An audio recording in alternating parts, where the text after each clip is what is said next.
Bienvenue dans Eclipse, le podcast de l'IRA qui vous plonge au cœur de notre communauté d'entrepreneurs. Ici, l'ordinaire disparaît pour laisser place à l'extraordinaire. Imaginez, le soleil de votre quotidien entrepreneurial s'éclipse pour révéler une réalité plus inspirante. On se pose, on partage, on échange sur nos valeurs et nos passions. Chaque épisode est un moment où l'enthousiasme illumine le parcours d'entrepreneurs qui osent défier les ombres. Installez-vous confortablement, montez le son et laissez-vous emporter. L'éclipse commence maintenant. Bienvenue à toi pour ce premier épisode. Cette fois, c'est sans Plumania. On le fait en autonomie et on retrouvera Adriana pour d'autres épisodes en collaboration avec elle. Donc, je te remercie en tout cas pour cette première de t'être pris au jeu, on va dire ça comme ça, et je suis sûr que ça va être un épisode inspirant et pétillant, comme on a l'habitude, même quand on n'a pas besoin de te voir, rien qu'avec l'énergie que tu dégages. Merci en tout cas à toi aussi. Bah, de rien, c'est un plaisir pour moi de mettre en avant les membres de la communauté dont tu fais partie. Alors, commençons tout de suite par les choses sérieuses, comme on dit. Présente-nous ton activité en quelques mots.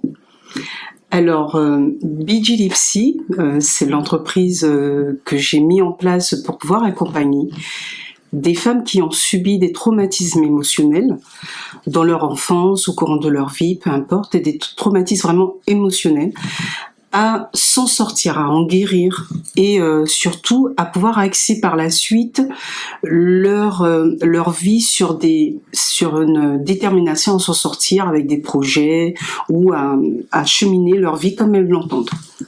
Et t'interviens comment du coup ? Alors, j'interviens soit en coaching, s'il y a un programme bien spécifique, s'il y a aussi, un cheminement avec plusieurs actions à mener, parce que parfois c'est très long, c'est très difficile. Mais j'interviens aussi par un mode de suivi thérapeutique. Donc là, ce sont des personnes qui viennent spontanément pour se libérer. C'est vraiment un axe que je livre pour les personnes qui ont des problèmes à exprimer certaines choses, qui n'arrivent pas à identifier certaines choses, et c'est le moyen pour ces personnes de pouvoir se libérer émotionnellement. Est-ce que, par exemple, tu as un lieu d'accueil ou est-ce que c'est en visio ? Comment on te rencontre ? Tout est en ligne. Tout est en ligne. Je travaille énormément en interactif, mais aussi, je mets des guides, des ateliers en place. Il y a plein de choses qui se mettent autour du monde interactif et surtout le visuel, mais en ligne pour l'instant, parce que c'est un projet pour la suite. Et pour les personnes qui se posent des questions en se disant en ligne j'ai jamais fait, et est-ce que ça va m'apporter autant finalement que en direct ? Et bien justement, c'est pour ça que je le fais en ligne. Parfois, on a des consultations qui se font par téléphone, comme pour un médecin ou pour autre. Moi, je tiens vraiment à faire mes consultations en ligne parce qu'il y a quand même un visuel. Donc en fait, ça me permet moi en tant que professionnel de pouvoir bien analyser les comportements qui viennent sur les mots MAUX et de pouvoir vraiment voir comment ça se passe. Mais c'est aussi pour le client de pouvoir avoir quelqu'un de réel en fait face à lui et de savoir exactement s'ils se sont à l'aise, parce que ça c'est important de pouvoir dégager cette relation, d'être vraiment en confiance et pouvoir se libérer. C'est pas toujours facile et donc la visioconférence est l'idéal en tout cas pour moi. Ça te permet d'avoir le non-verbal finalement. Exactement. Qui parle peut-être plus que les mots. Exactement. M-O-T cette fois-ci avec un S à la fin. Avec un S. Ok, très bien. Merci pour. Je pense que c'est un peu plus clair aussi pour la communauté par rapport à ce que tu fais. On y reviendra aussi, je pense, dans le fil de l'échange pour préciser certains éléments. Oui. Mais passons sur autre chose, quelque chose d'un peu plus fun. Est-ce que tu peux nous partager peut-être un rituel que tu as au quotidien ou quelque chose qui t'inspire dans ton quotidien, une source d'énergie qui te permet finalement d'aller de l'avant et de te reconnecter Je pense que quand on est thérapeute, il faut impérativement trouver une source d'énergie, trouver un rituel, parce que même dans le milieu du coaching, c'est très difficile d'être toujours constant, d'être toujours opérationnel et toujours prête à se battre en fait pour nos clients. Et moi, j'instaure d'abord la reconnexion avec moi-même, ça c'est important. Mon moment avec mon café, ça c'est le principal. T'en as eu un avant, on le dit quand même à la communauté. Voilà. T'as le droit à ton petit café. C'est pour ça que j'ai la pêche d'ailleurs. Donc mon café pour bien démarrer la journée, et ensuite là je passe au moment d'introspection. Je revois ma journée d'avant, je revois la journée que je vais entamer, les choses que je dois mettre en place, parce que quand on est entrepreneur, il y a plein de choses à mettre en place et des projets, j'en ai plein la tête. Et ensuite, au moment de stress, parce que c'est tout au long de la vie, hein, peu importe la personne que l'on est, vivre avec le stress, c'est le quotidien, mais savoir le gérer. Et au moment où il y a plus de pression, ou même quand j'ai pas trop de pression, j'aime bien me détendre en écoutant de la musique ou en dansant. Ça, c'est mes deux fadas. Ce sont mes petits moments que je m'instaure totalement. Et en matière d'inspiration, moi j'ai envie de dire, c'est mon entourage. J'ai vraiment des personnes qui me motivent. Je pense particulièrement à mon mari qui, au moment où j'ai le moral, ça arrive un peu dans les chaussettes, sait me motiver. Ça, c'est important. Je le dis souvent, on a l'impression qu'on est seul quand ça ne va pas et on s'aperçoit qu'en fait, il y a quand même des personnes qui nous soutiennent. Mais c'est aussi la communauté. J'en parlais d'ailleurs à d'autres personnes sur les personnes qui vous entourent. Par exemple, pour l'IRA, j'ai fait des connaissances mais remarquables.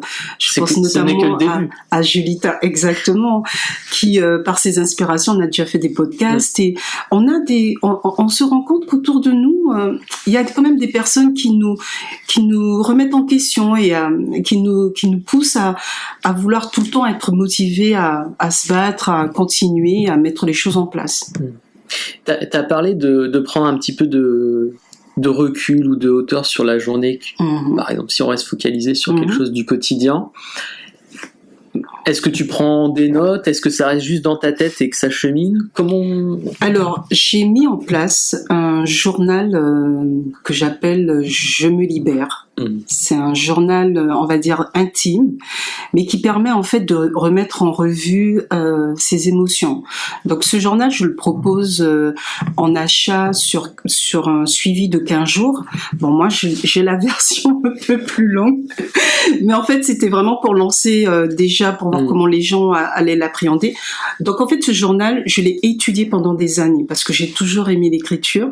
Depuis petite, je tenais un journal intime, et d'ailleurs, à un moment donné, je me suis découpée de ce journal intime quand ça n'allait pas dans ma vie.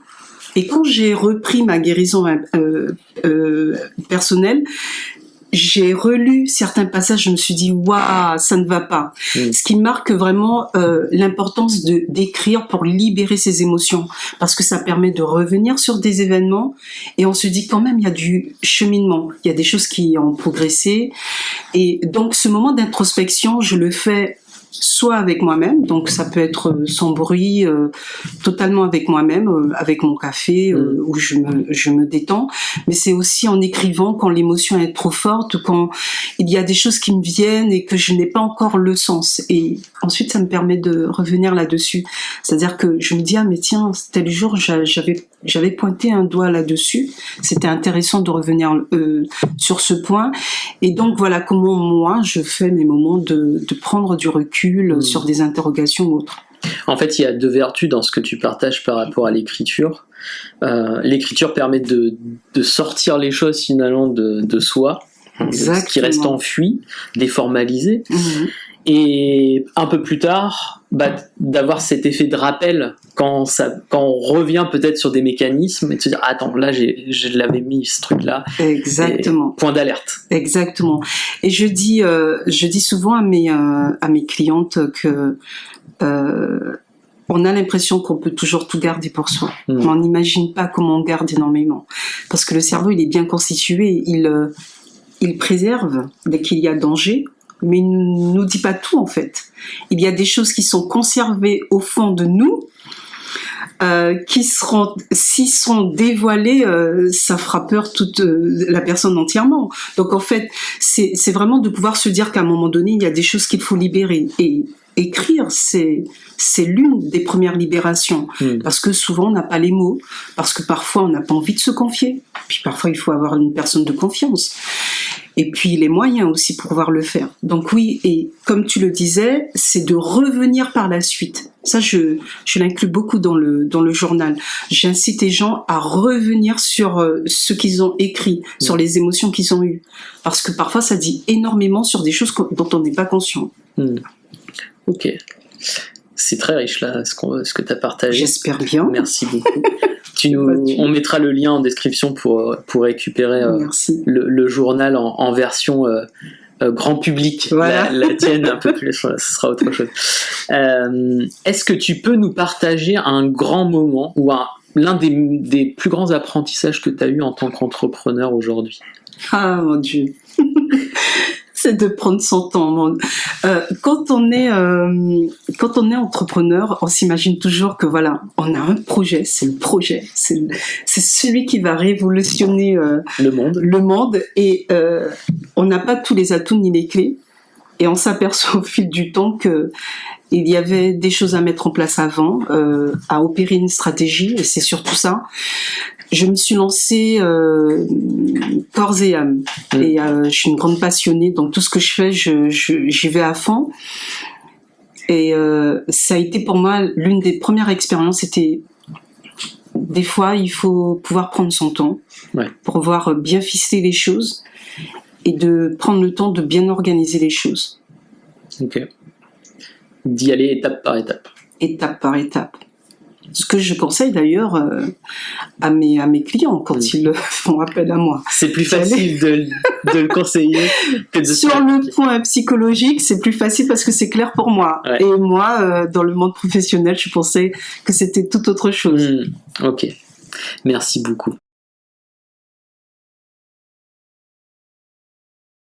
Est-ce que tu aurais une anecdote à nous partager ou une expérience qui t'a marqué en fait dans ton activité? Je tombe un jour sur une cliente qui fait appel à mes services. Avant tout, c'était une personne que je connaissais avant qu'elle ne soit ma cliente.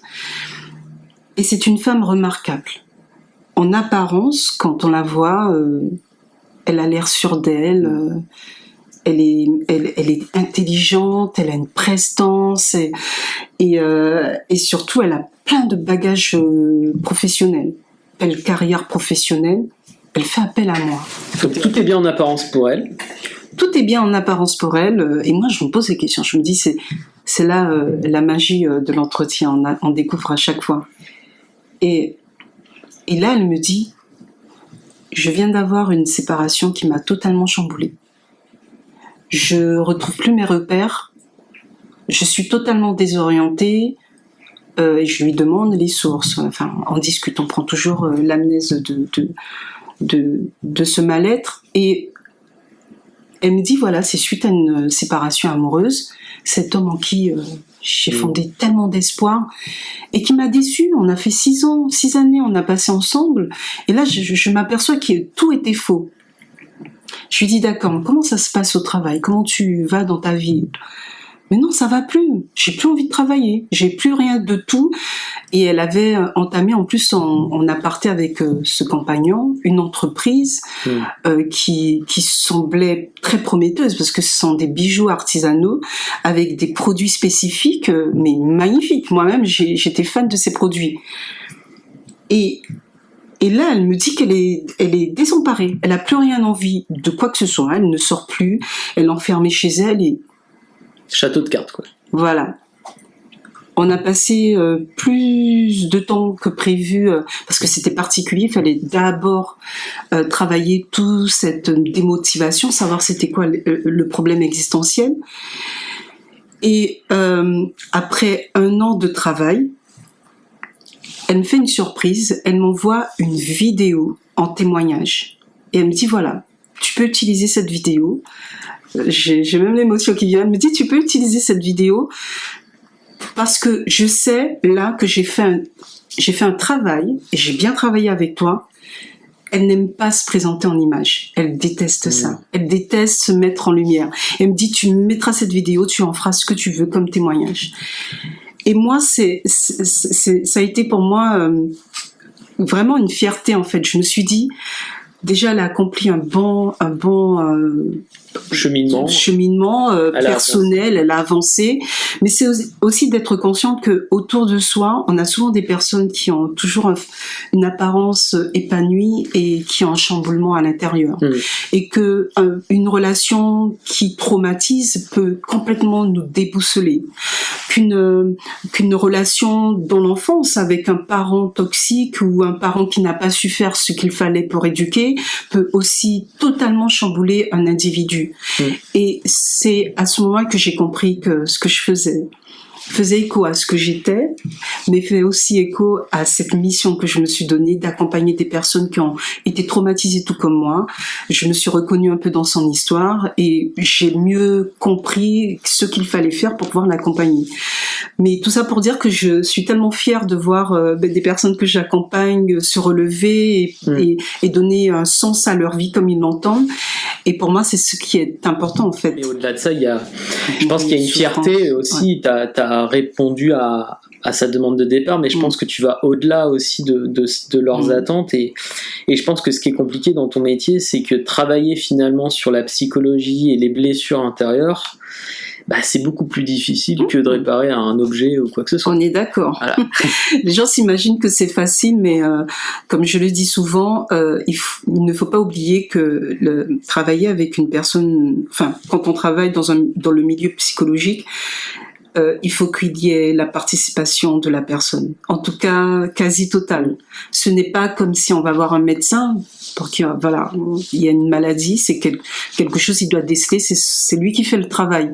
La psychologie, il faut que la personne puisse être totalement en confiance et puisse se dire j'ai envie d'aller en profondeur, parce que quand on subit des traumatismes, il y a les mécanismes de défense. Bon, c'est un terme bien spécifique, mais c'est juste pour dire que notre cerveau, pour nous protéger, met des barrières, et des barrières malheureusement inconscientes. Donc la personne n'est même pas consciente qu'elle a ces barrières, et donc du coup il y aura toujours une opposition où ça va un peu forcer, et voilà, c'est mieux de se faire accompagner par un professionnel qui saura exactement quoi dire, quoi faire pour aider cette personne à aller mieux. On pourrait en dire beaucoup plus, et c'est un sujet qui te passionne, et on l'entend, moi je le vois, et j'ai la chance de pouvoir le vivre à tes côtés, et on aura d'autres occasions pour le partager aussi à la communauté. Quels sont tes défis pour cette année ? Je veux pouvoir toucher un maximum de femmes. Les traumatismes sont surtout relationnels. En amour, c'est catastrophique. On voit bien avec les féminicides et cette difficulté qu'a la victime de pouvoir partir pour redonner un autre sens à sa vie. J'ai vraiment envie de prendre plus d'ampleur pour aider et accompagner ces femmes à guérir et à enfin se centrer sur leur vie. Mais j'ai aussi envie de pouvoir établir tous les projets que je mets en annexe, notamment mon journal, qui soit plus impactant pour les personnes, mais aussi mettre en place des ateliers. J'ai en projet, c'est pour ça que j'incite les gens à vraiment s'inscrire sur Instagram. Je vais mettre des ateliers, notamment celui qui est déjà en cours, l'atelier du challenge Âme-Soi, donc apprendre à s'aimer, pour moi c'est la base de tout. L'amour, déjà l'amour pour soi et puis ensuite vers les autres. Donc c'est ça en fait, que Bitchy puisse toucher un peu plus de monde autour pour et que tu puisses lancer les projets que tu as mis un peu de côté. On a eu l'occasion l'année dernière de vivre un atelier, je le dis, l'un des meilleurs qui a été animé depuis le début de l'IRA, et t'as beaucoup donné. On a été assez surpris par toute cette générosité, et on est ressorti au-delà d'être enrichi. Je pense il y a eu un déclic. Alors c'est vrai que c'est une communauté qui a cet état d'esprit-là, on se délivre assez vite, mais il y a eu un effet d'introspection qui a été assez fort dans ce moment-là, et on te remercie encore pour ça, et je pense que c'est ce Merci que dans les ateliers que tu vas proposer cette année, il y aura la même générosité, donc je recommande vivement aux personnes d'aller se renseigner sur ce que tu vas proposer, en tout cas dans l'année en cours. Et du coup, ça sera de quelle façon? En vidéo, C'est toujours en interactif, mais aussi avec 2 rendez-vous en visio. D'accord. Pour pouvoir échanger, parce que ça va chambouler. Ok, trop bien. Je chamboule un peu les émotions et l'état pour pouvoir faire ressortir certaines choses, et ensuite je canalise, j'accompagne jusqu'au bout pour pouvoir remettre les choses en place. Bon, on rassure les auditeurs, hein, tu chamboules en douceur. Hein, mais bien sûr, toujours. Moi, c'est chaleureuse et en douceur. Nickel. Alors, on va finir sur quelques mots entre guillemets de douceur et de partage. Est-ce que tu aurais une recommandation à partager aux auditeurs et à notre communauté, que ça soit une lecture, un podcast? Il y en a tellement. Voilà.